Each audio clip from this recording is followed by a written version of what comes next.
Olá, bem-vindo ao canal Biosapiência. Eu sou a professora Lidiane Salvatierra e hoje nós vamos falar sobre os métodos de estudos em histologia. Inicialmente, a gente vai começar com o conceito de histologia. Histologia é o estudo das células e dos tecidos do corpo e também como essas estruturas se organizam para formar os órgãos. Para realizar os estudos histológicos, existe uma grande variedade de instrumentos que vão nos auxiliar, assim também como técnicas para fazer o preparo das células e dos tecidos, e também várias metodologias para investigar a função e os diferentes metabolismos das estruturas estudadas. O objetivo dessa aula, então, é mostrar um pouco da diversidade desses instrumentos, técnicas e das metodologias. Algumas amostras, elas não necessitam de preparação para a gente poder fazer uma observação simples, como, por exemplo, observação direta no microscópio. Algumas células vivas e algumas camadas de tecidos muito finas e até certo ponto transparentes, a gente consegue fazer observação direta no microscópio só colocando a lâmina e aquela amostra em cima, certo? Aqui a gente tem, por exemplo, um vídeo da observação de espermatozoides. A preparação desse material foi extremamente simples. É uma lâmina, a amostra e a observação já direta no microscópio, sem muita preparação do material. Nessa outra imagem, a gente tem células mucosas que, para melhor poder observá-las, foi necessário utilizar um procedimento para colorir elas. As nossas células, tirando alguns grupos muito específicos, são transparentes. O procedimento de colorir dá para a gente a possibilidade de observar melhor os limites, por exemplo, das membranas e também a composição estrutural interna dessas células e também dos tecidos. Um tipo de preparação muito tradicional para realizar estudos histológicos é a confecção das lâminas de cortes histológicos, como a gente observa na imagem de cima. Esses cortes histológicos, eles passam por um processo onde a gente vai fatiar secções bem delgadas do tecido ou da amostra em um equipamento denominado micrótomo, para que a gente consiga colocar essa fatia bem delgada em cima da lâmina e a gente consiga colocar ela no microscópio e, pela finura dessa fatia, a luz do microscópio consegue passar e a gente consegue observar essas estruturas. A preparação dos cortes histológicos começa, na verdade, logo após a captação das amostras. Logo quando a gente pega uma amostra, por exemplo, originada da biópsia de um tecido, é importante a gente realizar um processo denominado de fixação. A fixação tem 3 funções principais: é evitar a digestão do tecido pelas próprias enzimas que existem nas células daquele tecido, daquela amostra que a gente acabou de obter, ou por bactérias que vão acabar entrando em contato com ela. Também evita endurecer e também ajuda a preservar a estrutura e a composição molecular dos tecidos. O processo de fixação pode ser realizado tanto pelo método químico quanto pelo método físico. Na fixação química, a gente vai pegar esse tecido ou essa amostra e a gente vai fazer a imersão dele em soluções de agentes desnaturantes ou que estabilizam as moléculas. Essas soluções são chamadas de fixadores. Dentre os fixadores mais comuns, a gente tem o formaldeído, tem o glutaraldeído, também tem o álcool ou outras substâncias, dependendo do que se melhor adequa a preservar a estrutura da sua amostra. O próximo processo é denominado inclusão ou embebição. O objetivo desse processo é fazer com que esse tecido seja colocado em um bloco rígido para que a gente possa fazer o fatiamento. A substância que a gente usa para dar essa consistência rígida ao tecido, normalmente é a parafina ou outro resíduo, outra resina plástica. O processo é iniciado com o desidratamento da amostra. Esse desidratamento ele é realizado normalmente com o etanol. Nesse passo, a gente vai realizar banhos consequentes e gradativos de concentrações de etanol para fazer retirada da água da amostra. Em seguida, a gente vai para a etapa de clareamento. O clareamento é feito com xilol ou com toluol, que é uma substância intermediária que vai cessar o desidratamento. Logo após o clareamento, a gente entra na fase de infiltração, que é quando a gente vai colocar a parafina aquecida. Essa parafina vai entrar em contato com o tecido e vai entrar internamente, fazendo preenchimento tanto interno quanto externo. Após esse processo, a gente entra na etapa final, que é chamada de inclusão, que é quando a gente vai ter esse bloco enrijecido. Esse bloco final, como a gente consegue observar aqui, esses 3 blocos já confeccionados, é esse bloco que a gente vai colocar no micrótomo para fazer o fatiamento das secções delgadas para formar o corte histológico. Com esse bloco formado, então a gente coloca ele no micrótomo e a gente começa a fazer o fatiamento dependendo da espessura que a gente precisa. Essas fatias elas são colocadas para boiar em cima de um recipiente com água quente e a gente chega com a lâmina por baixo dessa fatia e faz o posicionamento dela na lâmina, evitando assim que ela se quebre e também que ela engile. A gente observou anteriormente o processo de fixação química e agora a gente vai falar do processo de fixação mecânica. Aqui na fixação mecânica, os tecidos eles vão ser congelados. Por causa do congelamento, a gente vai precisar usar um micrótomo também, mas um micrótomo específico para materiais congelados, que vai ser chamado de criomicrótomo. Existe uma vantagem da fixação mecânica, em contraste com a fixação química, que é que na fixação mecânica a gente consegue evitar a inativação de algumas enzimas e manter também algumas proteínas na sua conformação e nos locais naturais. Após a preparação do corte histológico, é realizado a coloração. O objetivo é literalmente colorir os tecidos. A maioria das células e dos tecidos é incolor. Então, a função da coloração é ajudar que a gente consiga observar melhor os limites e os componentes. A coloração ela é realizada com corantes.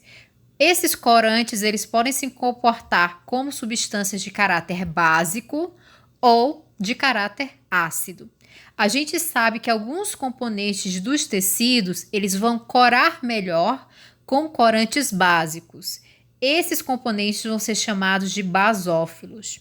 Já os que têm maior afinidade, ou seja, coram melhor com corantes ácidos, eles são chamados de acidófilos. Dentre os componentes reconhecidos como os basófilos, a gente tem os ácidos nucleicos, glicosaminoglicanos e glicoproteínas ácidas. Dentre os acidófilos, a gente tem as mitocôndrias, os grânulos de secreção, proteínas citoplasmáticas e colágeno. Aqui a gente tem alguns exemplos de alguns corantes mais utilizados. Entre os corantes básicos mais utilizados, a gente tem o azul de toluidina e o azul de metileno, que vão dar a coloração azul para os basófilos, e também tem a hematoxilina, que vai dar a coloração arroxeada aos basófilos. Já entre os corantes acidófilos, a gente tem o Orange D, que vai dar a coloração alaranjada aos acidófilos, e tem a eosina e a fucsina ácida, que tendem a dar uma coloração mais puxada para o rosa. Aqui a gente tem um exemplo de um corte histológico que passou pelo processo de coloração com os dois tipos de corante, o corante básico e o corante ácido. Para o corante básico foi escolhido a hematoxilina e a eosina foi escolhida como corante ácido. Inclusive, essa combinação do uso de hematoxilina e eosina é uma das combinações mais comuns. Então, a gente vai ter o resultado, a coloração em roxo dos componentes basófilos e a coloração em rosa dos componentes acidófilos. Essa outra imagem ilustra um corte histológico que usou um protocolo de corantes tricômicos. Esse protocolo, ele faz com que a gente tenha diferenciação de coloração em 3 cores diferenciadas.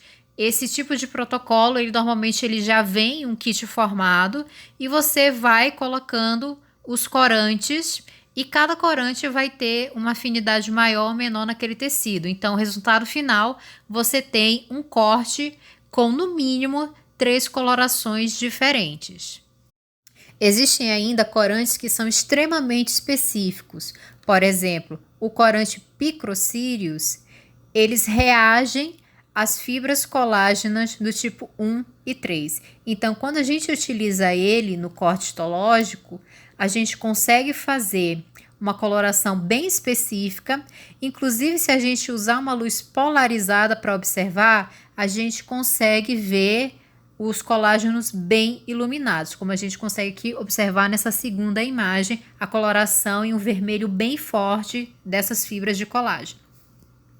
Então, não existe um único protocolo para realizar a coloração. Você pode tanto realizar apenas a coloração com um corante ou com vários corantes. Tudo vai depender do que funciona melhor para o seu objetivo de estudo. Em alguns casos, em vez de utilizar corante, você vai utilizar alguns metais. A impregnação metálica, ela é uma técnica muito utilizada nos cortes histológicos, especialmente para observar o tecido nervoso, já que existe uma afinidade muito grande entre metais como ouro, prata e zinco nesse tecido. Aqui a gente consegue ver uma imagem de um corte que foi utilizado a impregnação de metais para melhor visualizar os neurônios. É importante observar que todos esses procedimentos que a gente acabou de estudar são realizados de forma manualmente. Isso significa que o produto final, ou seja, a nossa lâmina final, pode ser uma lâmina tanto de uma boa qualidade ou uma lâmina de qualidade baixa. Essa lâmina de qualidade baixa normalmente apresenta muitas imperfeições. Essas imperfeições podem ser causadas, por exemplo, pelo próprio produto que a gente utilizou na fixação. Nesse caso, a gente tem um fenômeno chamado de distorção, onde esse produto acaba gerando espaços artificiais no nosso tecido e a gente pode acabar interpretando aquele espaço artificial como um componente natural. Isso pode acabar prejudicando a nossa investigação nos estudos histológicos. Todos esses componentes não naturais do tecido causados pela técnica são chamados de artefatos. A gente pode observar aqui nessas imagens alguns. A gente tem na imagem A e na imagem C, por exemplo, vários espaços, como se fossem rasgos do tecido. A gente tem na figura B uma hiperpigmentação, então a gente tem o supercoloramento. E esse supercoloramento acaba atrapalhando na investigação. E a gente tem, por exemplo, na figura D, uma prega, 2 pregas na verdade, uma aqui e uma aqui, causada pelo engelhamento do tecido. A identificação de uma lâmina boa e de uma lâmina ruim, ela vai acontecer com o tempo de experiência. Quanto mais tempo você observa lâminas no microscópio, você consegue ter uma maior sensibilidade para conseguir identificar se aquilo que você está olhando é um componente natural do tecido ou se aquilo foi feito de forma artificial. Agora a gente vai conhecer alguns equipamentos que a gente utiliza para observar essas lâminas. A gente tem o equipamento mais básico, que é o microscópio de luz, também chamado de microscópio óptico ou microscópio fotônico. É importante a gente conhecer os componentes principais desse microscópio de luz, já que é o equipamento que a gente utiliza com mais frequência nos laboratórios. O microscópio ele é composto por partes mecânicas e partes ópticas. A gente vai observar primeiro as estruturas da parte mecânica. Começando de cima, a gente tem o tubo ou canhão, que é por onde a gente vai observar a imagem. Existem microscópios que são binoculares, ou seja, você vai ter a presença de duas oculares, mas também existe os monoculares, onde você tem só a presença de uma única ocular. Em seguida, a gente tem a estativa, braço ou coluna, que é uma estrutura de suporte para a maioria dos componentes. Seguindo a estativa, a gente tem o pé ou a base, que é a porção de apoio do microscópio como todo. O componente central do microscópio é chamado de platina ou mesa e é onde a gente vai alocar a nossa lâmina. A mesa ela vai ter um orifício central onde vai permitir a passagem da luz. A gente pode fazer a movimentação dessa lâmina pelo charriot, que é uma pecinha que pode estar presente ou não no microscópio, mas na maioria das vezes ela está sim presente, que a gente vai conseguir puxar a lâmina mais para a esquerda e mais para a direita sem tocar na lâmina em si. Acima da mesa, a gente tem o revólver ou tambor. Ele contém as objetivas. Esse tambor, ele é completamente movível para você fazer a escolha da lente que você vai utilizar para verificar aquela lâmina. Você também tem a presença de dois parafusos, o parafuso micrométrico e o macrométrico. Eles são utilizados para a gente fazer o ajuste fino do foco. Indo agora para a parte óptica, a gente tem a presença da fonte de luz, também chamada de espelho. Embaixo da mesa, a gente tem o condensador, também chamado de diafragma, que serve para a gente regular a quantidade de luz que vai incidir naquela lâmina. As lentes objetivas, como já foi dito, elas estão alocadas no tambor. E juntamente com a lente ocular que vai estar lá no tubo, vão permitir a ampliação da imagem. Antes de seguir e falar sobre os outros equipamentos que a gente pode utilizar para fazer os nossos estudos histológicos, eu vou falar rapidamente sobre o poder de resolução. Esse poder de resolução, ele está relacionado o quanto que aquele instrumento vai poder oferecer para a gente uma imagem tanto aumentada quanto rica em detalhes, ou seja, uma imagem de alta resolução. O poder de resolução em si, ele é descrito como a menor distância entre dois pontos que possibilite que esses pontos possam ser vistos como objetos separados. O poder de resolução do microscópio de luz, por exemplo, é de no máximo 0,2 micrômetros. Isso significa que eu só vou conseguir ter uma imagem de alta qualidade utilizando o microscópio de luz para aqueles componentes que estiverem afastados entre si no mínimo 0,2 micrômetros. A gente pode concluir então que os melhores equipamentos, que seriam aqueles que dão para a gente uma imagem com alta resolução, são aqueles com o valor do poder de resolução baixo. Isso é importante não confundir. Equipamentos com alto poder de resolução possuem o valor, também conhecido como limite de resolução baixo, porque esses equipamentos, eles conseguem fazer a distinção entre dois pontos que estão com uma distância muito pequena entre si. O próximo equipamento que eu vou apresentar para vocês é chamado de microscópio de contraste de fase. Esse microscópio ele é muito interessante porque ele tem um sistema de lentes que ele possibilita com que a gente observe amostras transparentes. Então, para a utilização desse microscópio, a gente não precisa fazer a coloração das nossas amostras. O resultado, então, que a gente pode observar são imagens de amostras transparentes, porém com alto contraste. Esse aqui é o microscópio de contraste diferencial de interferência. A gente também consegue observar amostras transparentes, porém a diferença é que ele dá pra gente uma imagem em 3D. Nesse próximo slide, a gente consegue observar a diferença de imagem produzida por esses dois microscópios que eu falei anteriormente, que utilizam amostras transparentes, tá? Então, a gente tem aqui no primeiro lado o microscópio de contraste de fase, que vai usar o alto contraste, e tem o microscópio de contraste diferencial de interferência, que a gente consegue ter uma imagem um pouco mais em 3D. Resumidamente, esse segundo microscópio oferece para a gente uma imagem um pouco mais detalhada e mais limpa. O microscópio de fluorescência, ele funciona na detecção da presença de substâncias fluorescentes na amostra. Essas substâncias normalmente são colocadas no preparo da amostra e a imagem resultante é uma imagem muito mais rica em detalhes, onde a gente sabe que algumas substâncias elas têm afinidade maior por certos componentes das células. Então, isso ajuda a gente a fazer a identificação das estruturas presentes naquela amostra que a gente está observando. O microscópio confocal, ele oferece para a gente uma imagem de alta resolução.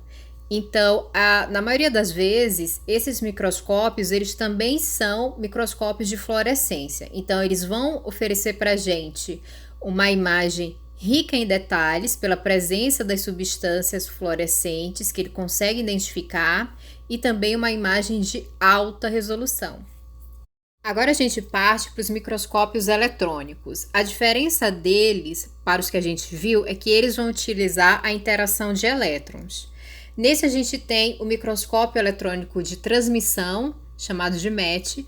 Ele vai fornecer para a gente sempre uma imagem em preto e branco da estrutura interna da amostra. Ele também funciona muito bem para fazer a identificação de componentes muito pequenos. Então, aqui a gente tem o corte de um tecido que a gente consegue observar as mitocôndrias. A gente não consegue fazer essa observação no microscópio de luz, por exemplo. Nessa imagem, a gente consegue observar a estrutura interna dos cílios. O próximo é o microscópio eletrônico de varredura, também conhecido como MEV. Esse microscópio, diferente do de transmissão, ele só consegue captar a estrutura externa da amostra. Então, ele é muito interessante para a gente observar a superfície de células, tecidos e órgãos. Aqui nessas imagens, a gente consegue observar componentes sanguíneos. São hemácias e aqui um glóbulo branco. Nesse próximo slide, a gente consegue observar a diferença de imagens produzidas por esses dois tipos de microscópios eletrônicos. Aqui a gente tem pólens nas duas imagens. Na primeira imagem, a imagem fornecida pelo MEV, a gente consegue observar a estrutura externa dos pólens em alto detalhe. Na próxima imagem, a gente tem a observação dos componentes internos de um pólen. Então, a diferença é basicamente essa. MEV funciona para detalhes na estrutura externa e o MET funciona para observar os detalhes da estrutura interna. Lembrando que os dois vão fornecer para a gente sempre imagens em preto e branco e funcionam muito bem para fazer estudos de componentes muito pequenos. Uma outra técnica para captação da imagem é a radioautografia. Ela utiliza o negativo de fotos produzidas pela captação da radioatividade em uma emulsão fotográfica. Aqui a gente tem dois exemplos. A gente tem uma fotografia do gel de PCR, do resultado, e também de cromossomos. Para os estudos histológicos, algumas vezes é necessário realizar a manutenção de células vivas em laboratório. Nesse caso, a gente vai utilizar a cultura de células e tecidos. Esse processo ele envolve basicamente fazer a coleta desse material vivo, fazer o isolamento das células e alocar em uma placa de Petri com uma substância semelhante ao que ele é naturalmente banhado. E a gente dá o nome de cultura primária àquela cultura originada da coleta direta do tecido animal. Algumas vezes também vai ser necessário utilizar o fracionamento celular, que é uma técnica para purificar e isolar componentes das células e de tecido. Nesse caso, a gente vai usar a força centrífuga e o coeficiente natural de sedimentação. Aqui a gente tem o exemplo de uma amostra sanguínea que não foi centrifugada ainda, ela foi colocada na centrífuga e, pelo coeficiente natural de sedimentação de seus componentes, no final do processo de centrifugação, a gente consegue observar os componentes em diferentes alturas da amostra. Isso facilita com que a gente faça a coleta desse material.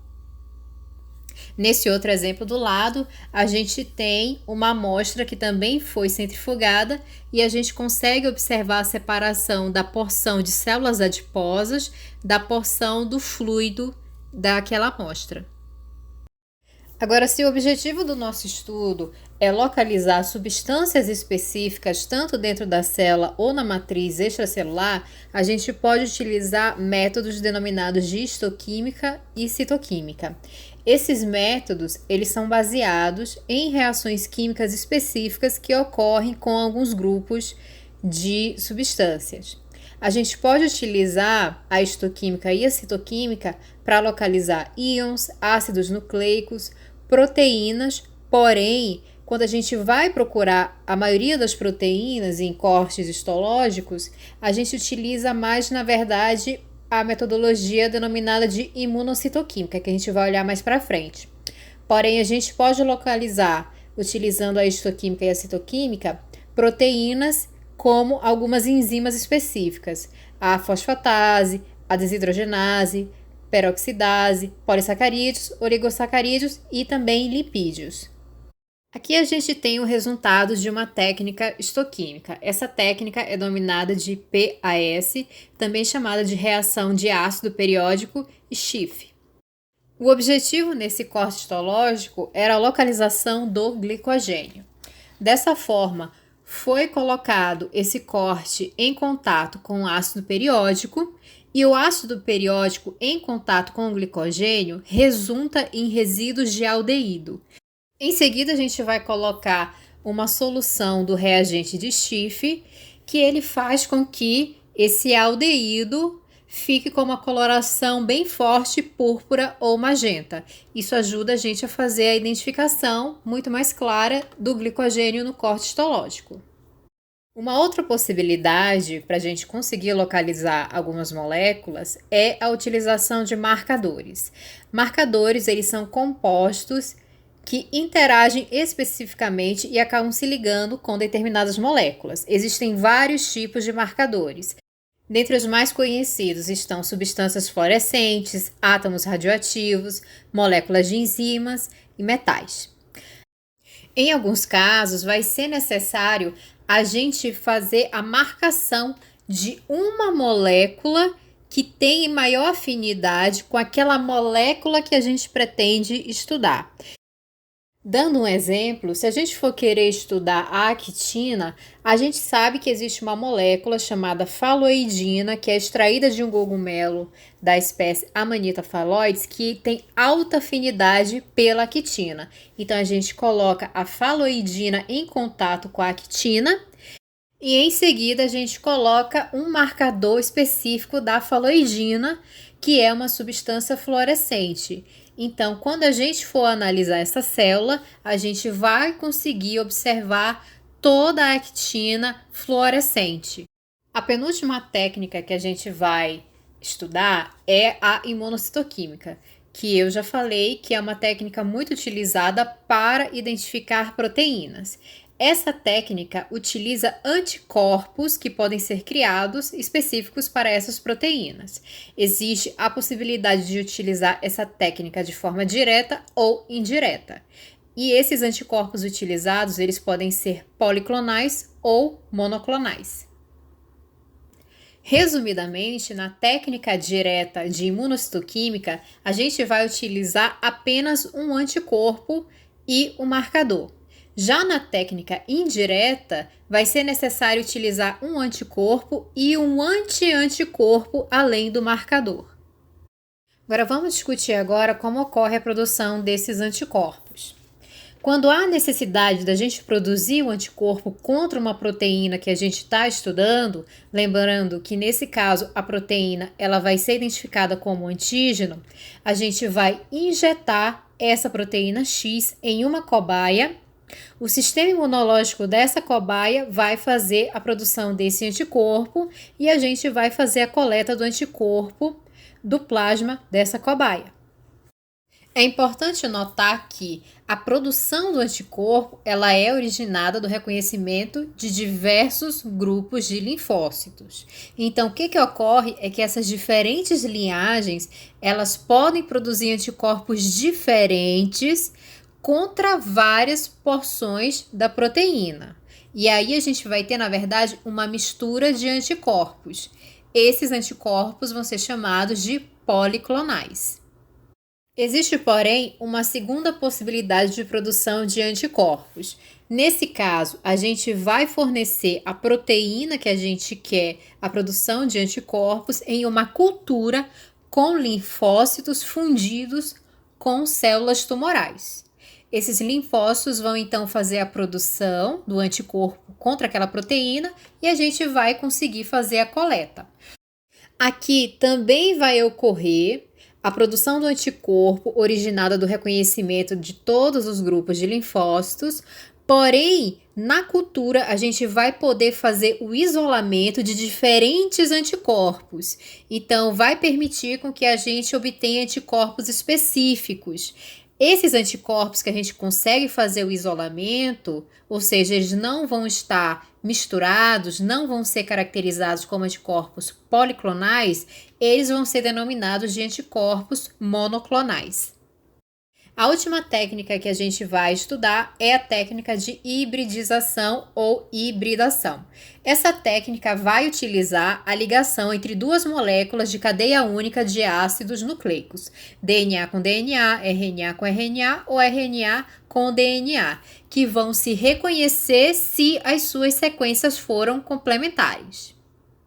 A gente vai utilizar essa técnica quando a gente quer fazer a identificação de sequências específicas, tanto no DNA quanto no RNA, e também fazer a localização de algum gene num cromossomo, ou identificar se alguma célula está fazendo a transcrição daquele gene específico. Então, como é que isso ocorre? Se meu objetivo é verificar se uma célula tem aquela sequência específica de DNA que eu estou procurando, eu vou fazer a inserção de um trecho de DNA desnaturado com um marcador. Esse DNA com marcador, ele é chamado de sonda. Eu vou colocar a sonda em contato com uma amostra de DNA desnaturado também. Vai ocorrer a hibridização e assim eu vou conseguir localizar aquela sequência complementar, indicando, em caso positivo, que sim, que existe aquela sequência específica naquele DNA. Aqui eu tenho uma ilustração desse processo. Eu tenho, então, a sonda de DNA, que é a sequência que eu quero descobrir se também existe ela na minha amostra. Eu vou pegar essa sonda de DNA e eu vou marcar ela utilizando, por exemplo, um marcador fluorescente. Ela vai ficar desnaturada em contato também com a minha amostra desnaturada. Vai ocorrer a hibridização natural caso exista a sequência complementar entre elas. O resultado final vai ser, por exemplo, em caso positivo, eu vou conseguir identificar, observando o meu marcador, aqui, por exemplo, no cromossomo, que além de existir aquela sequência que eu estou procurando, eu consigo ver a localização específica dela. Chegamos então ao final da aula. Essa aula teve como referência o livro Histologia Básica, a 12ª edição do Junqueiro e Carneiro. Eu espero que você tenha gostado, muito obrigado por assistir. Curta, compartilhe, se inscreva no canal, bons estudos e até o próximo vídeo.